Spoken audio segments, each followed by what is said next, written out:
everybody, Max Scoville filling in for Stella, and on today's fix, Resident Evil 4 Remake's PlayStation VR 2 mode will be free to everyone who buys the game, but you probably shouldn't expect to play it anytime soon. Meanwhile, Elden Ring continues to sell like golden pickled fowl feet. Or hotcakes, I guess. And another salute to a very tough boss, presented by The Consultant, premiering February 24th, only on Prime.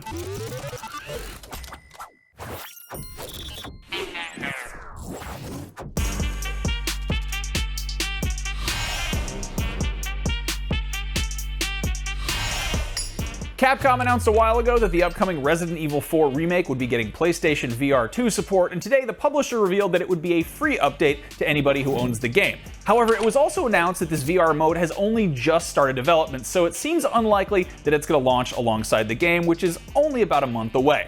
On the bright side, Resident Evil fans itching to explore a spooky castle and then get hassled by weirdo townspeople in virtual reality can do exactly that, starting today thanks to a free update for the PlayStation 5 version of Resident Evil Village that makes it completely playable with the PlayStation VR 2 headset, which, coincidentally, also releases today.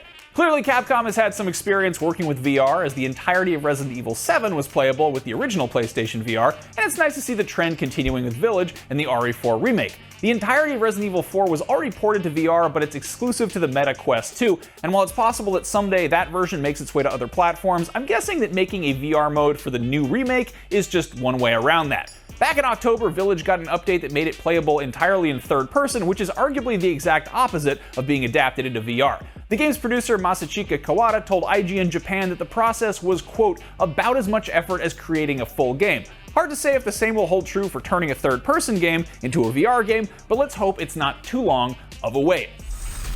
Resident Evil 4 Remake will be out March 24th for PS4, PS5, Xbox Series, and PC. Sorry, Xbox One players. Speaking of release dates, this coming Saturday will mark the one-year anniversary of Elden Ring, and Bandai Namco revealed this morning that FromSoft's magnum opus has officially sold a whopping 20 million copies across all platforms, physically and digitally.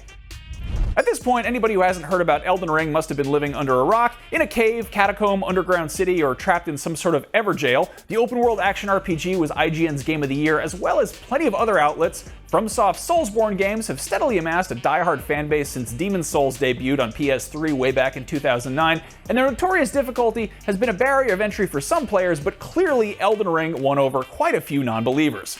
Now, FromSoft has released substantial DLC expansions for all three Dark Souls games as well as Bloodborne, and with 20 million copies out in the wild, it seems like just a matter of time for Elden Ring to get the same treatment.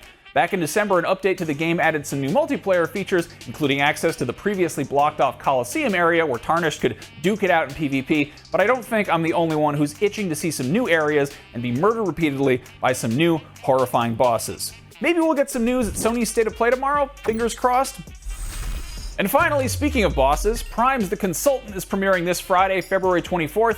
In the show, Christoph Waltz plays a mysterious consultant that's taken over a successful video game studio after their CEO was mysteriously murdered under equally mysterious circumstances, and it's up to two plucky staff members to investigate who he is and what he plans to do with the business. Now, we've made it our own mission this week to investigate who our IGN staff considers to be the toughest boss that they've ever had to defeat in a game, and I gotta say, this one from Undertale is pretty tough, but if you haven't played this 2015 game, spoiler warning applies. Let's check it out. Miranda, take it away.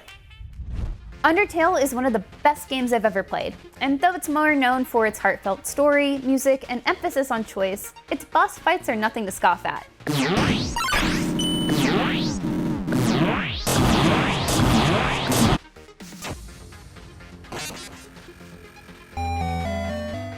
One of Undertale's toughest fights is sort of a secret.